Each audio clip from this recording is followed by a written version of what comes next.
Kita tengok kitab yang kedua, Ahkamu Tarikis Salati.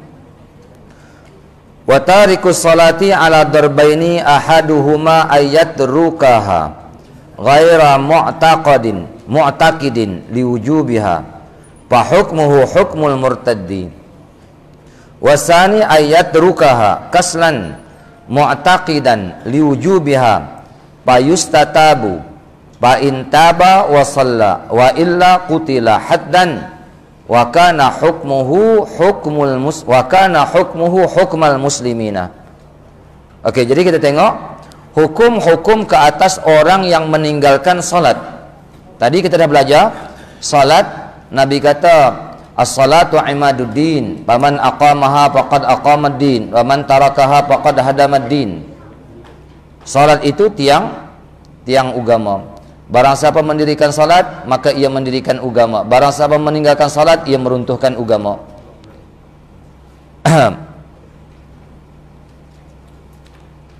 Jadi mana di dalam kitab fiqh dia ada bicara satu hukum orang yang meninggalkan sembahyang. Apa dia hukum orang yang meninggalkan sembahyang? Jadi sembahyang satu benda yang besar. Yang Nabi suruh ajar anak-anak kita, muru auladakum bisalah inda sab'i sinin. Suruh oleh kamu akan anak kamu dengan sembahyang ketika umur sampai 7 tahun. 7 tahun tak baligh lagi, tetapi Nabi dah suruh sembahyang supaya apa? Supaya mereka ni terbiasa melakukan ibadat tersebut. Jadi kalau orang tak sembahyang, dia satu benda yang besar. Bila tak sembahyang, dia ada dua hukum. Orang yang meninggalkan salat ada dua jenis. Ia meninggalkan tanpa beriktikad dengan wajibnya salat tersebut, maka hukumnya murtad. Habis Fitri ya? Oh, cepat ya? Cepat Habis Fitri. Asal.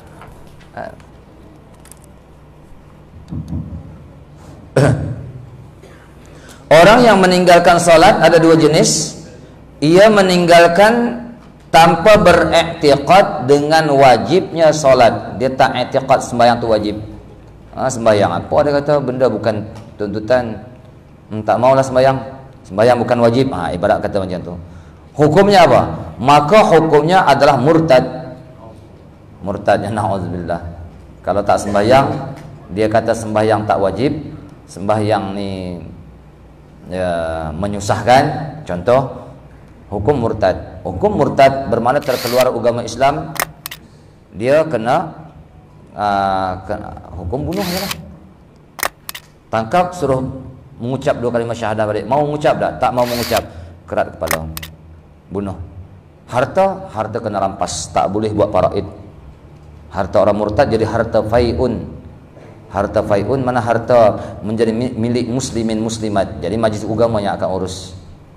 Itu orang yang meninggalkan sembahyang. Dia kata sembahyang itu tak wajib. Mudah ya. Yang kedua, ia meninggalkan kerana malas.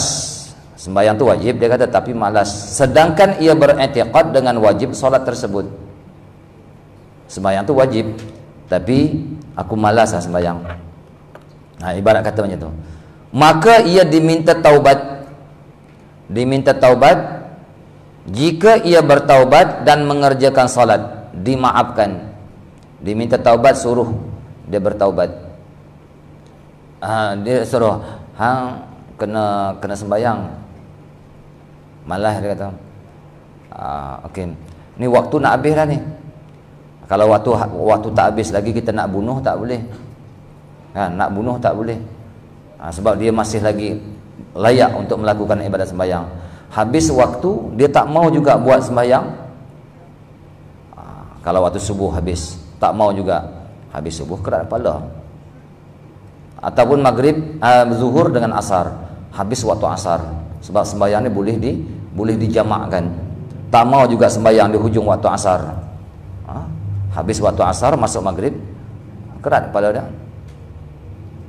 Tapi walaupun dibunuh, tengok maka diminta bertaubat, suruh taubat, kena sembahyang. Jika ia bertaubat dan mengerjakan salat, dimaafkan. Orang biasa tak boleh nak buat ya. Yang boleh buat benda ni pemerintah sahaja. Kita jangan. Jika tidak ia dibunuh secara had. Dan mengerjakan salat dimaafkan. Jika tidak ia dibunuh. Kalau dia mau mengerjakan salat bermakna dimaafkanlah. Tapi kalau dia tak mau maka dibunuh secara had. Apa makna dibunuh secara had? Dibunuh secara had di sini undang-undang Islam yang menentukan siapa-siapa yang tak mau sembahyang bunuh. Itu orang panggil bunuh secara had. Jadi kalau bunuh secara had bermakna dia Islam tak? Dia Islam. Dia ni Islam. Jenazah dia kena urus secara Islam. Sebab itu dia kata, dan hukumnya adalah hukum orang Muslim, yakni dimandikan, dikapankan, disolatkan, dikebumikan di perkuburan orang Islam. Kena urus jenazah dia cara orang Islam. Masalah kesalahan dia dengan Tuhan, itu mana kita serah kepada Tuhan. Jadikan satu pengajaran kepada orang lain. Inilah denda orang yang tak mau sembahyang. Jadi bermakna sembahyang ni hukum dia berat. Puasa tak macam tu, zakat tak macam tu. Kalau sembahyang ni berat. Sebab di dalam sembahyang ni banyak rahsia-rahsia yang hebat, yang kita dapat mengenali Allah Subhanahu wa taala, menghampirkan diri kita kepada Allah taala. Sebahagian daripada perkara ibadat yang digemari para aulia ialah sembahyang. Sebab di situ ada munajat, kan? Ada ihram, ada mi'raj, ada munajat, ada tabaddalul ajsam binuri rabbiha. Ada 4. Ihram, mi'raj, munajat, tabaddalul ajsam binuri rabbiha. Itu solat. Kena mengaji dalam hakikat solat. Habis. Mudah ya? Saya tak cerita panjang lah. Kitabul jihadi. Kitabul jihad. Jihad, apa makna jihad? Perang. Jadi maksud bila bila dibolehkan kita berperang, apa syarat-syarat? Jadi Islam di sini dia naik, ya. Ya, Nabi suruh jihad tadi, makna berperang tadi untuk apa? Yang pertama untuk menyebarkan agama Islam. Yang kedua untuk mempertahankan hak-hak orang Islam. Paham? Untuk mempertahankan hak orang Islam. Bila terdirinya sebuah kerajaan Islam, bangsa-bangsa lain, orang-orang kafir tak boleh nak mengambil atau nak mencabuli hak orang-orang Islam. Jadi disuruh kita berjihad. Angkat senjata. Jihad tu angkat senjata. Islam dia tak mengajar untuk ganas, ya. Bom sana, bom sini, apa semua. Islam tak ajar macam tu. Yang di Palestin buat apa semua tu, ya mereka syahid. Tapi keadaan negara mereka macam tu. Kalau di negara kita, layak ke kita nak buat jenis macam tu? Tak layak. Kan? Bahkan haram buat benda-benda macam tu. Salah. Dia tak betul keadaan tempat. Tengok. Okey, jadi saya nak cerita sini jihad. Sebahagian daripada cara supaya agama Islam sampai dan supaya daulah kerajaan Islam tu ada. Okey, syarat-syarat wajib jihad ada 7 perkara. Ini orang nak pergi berperang. Wa syaraitu wujubil jihad sab'un khisalin al-islamu wal bulughu wal aqlu wal hurriyatu wal dhukuriyatu was sihhatu wat taqatu 'alal qitali. Syarat-syarat wajib jihad ada 7 perkara. Kalau tak cukup syarat ni bermakna kita tak perlulah pergi berperang. Tak perlu pergi berperang. Apa dia? Yang pertama Islam. Kalau kafir zimmi duduk dalam kerajaan Islam, kita nak paksa mereka tak boleh. Tapi kalau mereka nak datang nak bantu orang Islam berperang lawan orang kafir harbi, boleh, kita terima. Tapi kalau orang Islam, mana syarat yang pertama mesti agama Islam, nak berjihad tadi. Yang kedua baligh. Kanak-kanak belum baligh tak wajib, mana tak diwajibkan berperang. Yang ketiga berakal. Orang gila tak wajib berperang. Keempat, merdeka, bukan hamba. Yang kelima, lelaki, bukan perempuan lah. Mana yang wajib pergi berperang. Kata lelaki, kata berperang ni, masalah apa dia?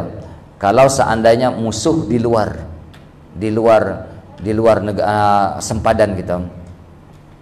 Kalau daripada sempadan tersebut orang kafir tak sampai 2 marhalah, Islam di sini kena bantu orang Islam yang tak sampai 2 marhalah daripada sempadan. Ketika itu perempuan jangan pergi. Perempuan jangan pergi berperang, lelaki. Ataupun mana perang tersebut, mana di luar kawasan lah. Tapi kalau orang kafir dah masuk ke dalam negara, yang ni macam Jepun masuk dulu kan, perempuan pun bangkit bantu orang lelaki. Yang tu kalau dah terpaksa, perempuan pun kena dah, sebab dia dah masuk ke dalam negara. Yang ni saya cerita ni kalau di luar perempuan jangan buat, tak termasuk dalam syarat untuk berperang. Yang pergi berperang orang lelaki dan seterusnya sehat tubuh badan. Kalau sakit tak wajib. Yang ketujuh, mampu berperang. Jadi ada berkemampuannya. Masuk kata mampu berperang, boleh pegang senjata, yalah boleh berlawan. Kalau tak pandai berlawan, nak perang macam mana? Lari dulu. OKU tak wajib, tak mampu. Itu kata saya, itu tak mampu. Boleh kita kata kayu katok boleh, bukan semestinya kena ada silat, kena ada apa dah, kena ada senjata api dah. Mana mampu. Kalau macam OKU tak boleh lah. Tak perlu, tak wajib dia pergi berperang. Tapi di zaman Rasulullah, tengok ada sebagian sahabat yang OKU, nak turun perang. Okey, yang ini syarat-syarat untuk pergi berjihad. Bila berjihad ada tawanan-tawanan perang, dan sesiapa yang ditawan. Tadi saya kata apa dah? Musuh di mana tadi? Musuh di luar kawasan. Kalau musuh masuk dalam kawasan, yang ni semua kena turun. Lelaki perempuan. Kalau budak-budak nak perang macam mana? Jadi kena pertahankan tak? Itu hukum menjaga negara tadi, melantik imam yang adil, raja yang adil, jangan derhaka kepada raja, hukumnya wajib. Bila dilantik seorang raja dan dia berkuasa, di bawah dia kena ada apa dah? Polis, kena ada askar. Kena polis, askar ni kerja mulia. Kerja yang tak dapat tidak, mesti kena ada. Yang dalam kena pertahankan, ini bahagian kerja polis. Yang sempadan, ini kerja askar. Itu struktur mana sesebuah kerajaan dia mesti kena ada benda tu. Kalau mansuhkan polis, mansuhkan askar, habislah. Tak boleh. Dia kena ada benda tu. Okey. Jadi mana jihad, dan barang siapa ditawan bila berperang, dan sesiapa yang ditawan daripada orang kafir, ada 2 golongan. Satu golongan menjadi hamba dengan dirinya sebab tertawan mereka, ialah golongan kanak-kanak dan wanita. Jadi kalau perang tadi ada orang kafir, dalam perang tangkap sahaja perempuan, tangkap sahaja kanak-kanak, otomatik dia akan jadi hamba terus. Tak payah berlafaz hamba tu, dia jadi hamba. Bila hamba, bawa balik suruh bekerja. Contoh, ni kafir. Orang Islam ni tak akan jadi hamba. Yang kita mengaji bab burah dulu, burah ke orang penderhaka kepada raja, tangkap, dia tak akan jadi hamba sebab orang Islam. Tapi kalau orang kafir, perempuan dengan budak tangkap saja jadi hamba. Jadi kalau yang perempuan tersebut tuan dia nak pakai, kena istibrak. Istibrak bagi sekali, lalu hid sekali, keluar darah hid sekali, tuan dia nak pakai boleh. Tak perlu akad-akad nikah. Kalau lahir anak kita, binkan dekat kita. Yang tu bukan bini kita, dia tu hamba kita, dia boleh pakai. Hukum dia macam tu. Itu kalau dalam peperangan kena tangkap perempuan dengan hamba, dengan budak yang kafir, dia akan jadi hamba. Itu golongan yang pertama. Yang kedua, golongan yang tidak dijadikan hamba dengan sebab tertawan mereka adalah golongan lelaki yang baligh. Siapa-siapa lelaki yang dah baligh, tangkap, kena bagi 4 pilihan. Imam, masuk kata imam ni raja ya. Raja boleh memilih pada mereka 4 perkara. Sama ada bunuh, boleh. Yang kedua, menjadikan hamba. Kalau jadikan hamba, kena berlafaz, aku jadikan kamu ni sebagai hamba. Jadi hamba lah, kena berlafaz.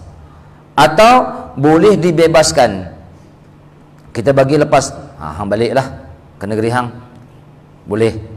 Atau bayar fidyah dengan harta, atau tukar menukar tawanan. Khalifah boleh memilih antara yang demikian itu menurut maslahah. Jadi kita buat pertukaran, 1 orang kafir, 2 orang Islam. Contoh, kita buat pertukaran. Jadi bagi 4 pilihan, sama ada bunuh, ataupun jadikan hamba, ataupun apa tadi, bebas, bagi balik macam tu saja, ataupun kita buat pertukaran.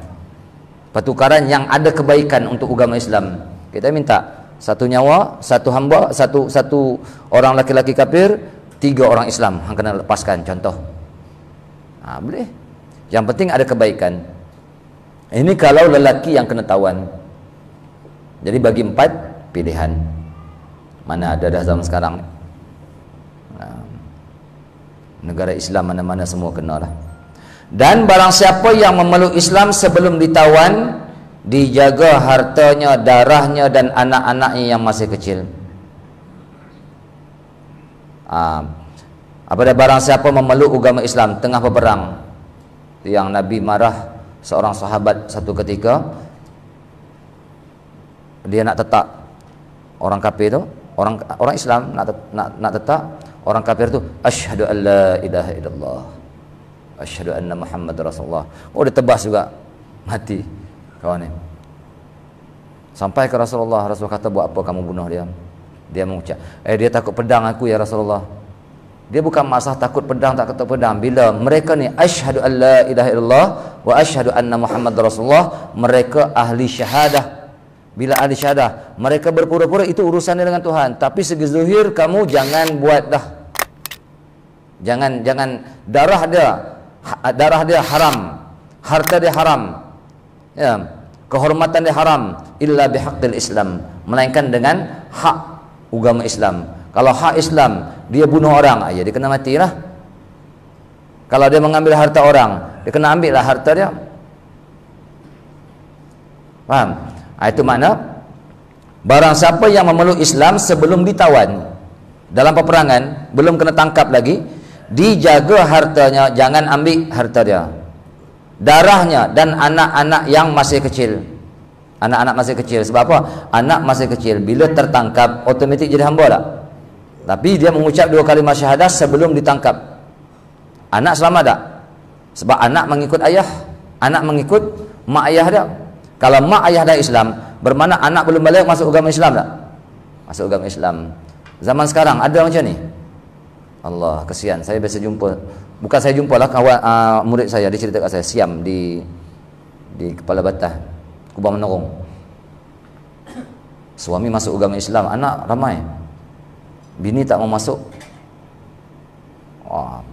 Masuk mahkamah, last kali menang kat bini, anak-anak yang kecil-kecil ni semua bini bawa. Suami tinggal seorang ya. Allahu Akbar. Boleh ke buat macam tu? Tak boleh ha? Siapa yang buat keputusan tu mengucap kalimah syahadah balik, batal lah syahadah dia. Naiklah anak tu, anak kecil dia ikut siapa yang masuk agama Islam. Kalau mak masuk agama Islam, dia kena ikut mak Islam. Kalau ayah masuk agama Islam, dia kena ikut ayah. Ini syarat budak yang belum baligh. Jadi masalah macam ni, budak tadi, ayah dia tengah perang-perang, tiba-tiba mengucap 2 kalimah syahadah. Anak selamat tak? Anak selamat. Dia tak jadi hamba. Ini masalah kadang benda-benda macam ni, hukum-hukum macam ni kita tak praktis. Kita tak jaga. Mengalah sentiasa. Masalah. Okey, jadi kita tengok kanak-kanak dihukumkan telah Islam ketika adanya 3 sebab. Ni. Budak kecil dihukumkan dengan Islam. Ni yang saya sebut tadi, masalah dia.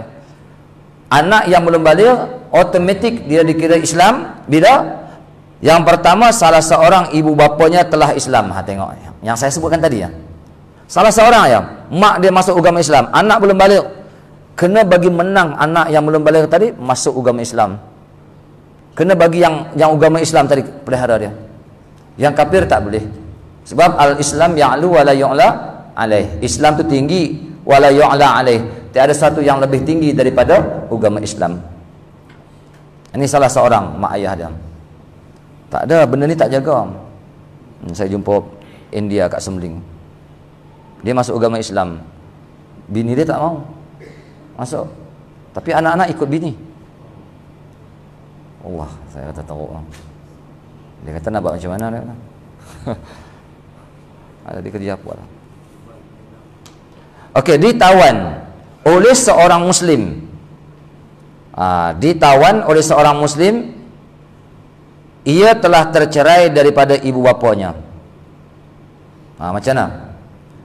Kalau anak tadi ada di tangan mak ayah dia, ketika mak ayah dia kena tangkap, anak jadi hamba tak? Bila mak dia jadi hamba, otomatik anak yang dia pegang jadi hamba. Jadi hamba. Tapi dalam peperangan tadi, tengok anak tergolek seorang situ, tak mati. Dia tak ada, mak ayah dia tahu siapa dah. Kita datang, tengok budak, kita pun angkat. Tengok ni anak orang kafir ni, cara pakaian dia, tengok muka dia ni, kita pun nak ambil. Anak yang kita ambil jadi hamba ke jadi Islam? Islam. Dia tak boleh jadikan hamba. Jadi bermakna orang Islam kena jaga dia. Ini ibarat macam bayi yang terbuang. Jumpa budak, kena kira Islam. Tapi kalau dia bersama dengan mak dia, bersama dengan ayah dia, dukung je ni, tiba-tiba ayah dia kena tangkap, tak mengucap dia kalimah syahadah, itu jadi hamba. Dua-dua jadi hamba.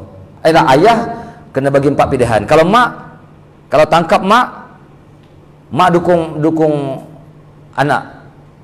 Mak jadi hamba, anak pun jadi hamba. Yang tu. Dalam Islam dia macam tu cara dia. Okey. Tapi kalau seorang-seorang dia yang ni selamat. Dia dikira Islam. Orang Islam kena jaga. Ditawan Muslim, ditawan Muslim.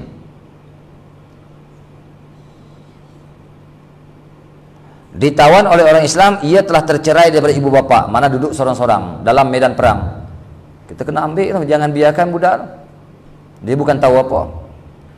Yang ketiga, ia dipungut, yakni diambil dalam daerah Islam. Macam mana daerah Islam? Daerah Islam macam ni maksud. Kalau okey, di negara kita ni, di mana-mana negara kita ni, di negara kita ni ada orang Islam duduk tak? Ya, di Penang pun tempat-tempat Cina ada tak orang Islam duduk? Ada orang Islam duduk kan? Tiba-tiba kita jumpa ada orang buang bayi kat bawah pokok. Budak bawah pokok. Kita pun tak tahu mak ayah dia. Yang ni nak bagi kepada orang kafir tak boleh. Wajib orang Islam ambil. Sebab apa? Daerah orang Islam. Bermakna dalam kawasan tu ada seorang orang Islam, ada, walaupun tak ramai, tapi seluruh Malaysia ni ada. Ada orang Islam. Kalau macam tu, pulangkan balik kepada orang Islam. Anak ni milik orang Islam. Walaupun hakikat sebenar dia ni anak orang kafir. Contoh kan, anak orang kafir tak mau anak, dibuang anak. Contoh. Jadi bila orang Islam tadi dapat, bawa sahaja di tangan orang Islam, duduk dalam daerah orang Islam, bermakna anak tadi kira Islam. Ini yang belum balik. Anak dikira Islam. Boleh faham ya? Jadi kalau anak-anak yang terbuang kita jumpa, jangan bawa sekolah-sekolah apa? Tempat orang-orang kafir yang mengasuh. Dibawa ke tempat-tempat orang kafir, jangan rosak akidah dia. Sian budak dia kan. Jadi kewajipan, ini mana kewajipan atas kerajaan, kewajipan atas mana pemerintah Islam Apa maslahat kita kena jaga budak ni, makan, pakai dia, pendidikan dia kita kena bagi. Kalau tidak, kita akan bertanggungjawab di hari akhirat nanti. Jadi masalah buang bayi ni memang berlaku dah kan. Memang berlaku dah. Dulu pun saya dah sebut dah masalah kalau jumpa budak. Ini salah satu lagi masalah dah. Memang dalam hukum fiqh ada dah benda ni. Sebab benda akan berlaku. Dan sentiasa berlaku.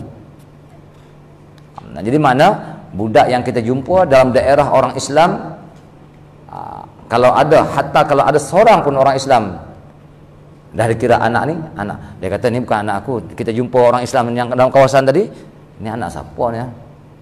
Kita jumpa kita orang luar. Dia kata dalam kawasan ni saya ya orang Islam. Tak ada. Tapi anak hang bukan. Dia kata bukan anak saya ni. Jadi mana budak ni nak kira macam mana? Islam ke tak Islam? Tetap Islam. Tetap Islam. Sebab ada orang Islam di situ. Jangan bagi pada orang kafir. Ya. Okey, faslun as-salabu wal ghanimatu. InsyaAllah kita tengok pada yang akan datang lah. As-salabu wal ghanimatu.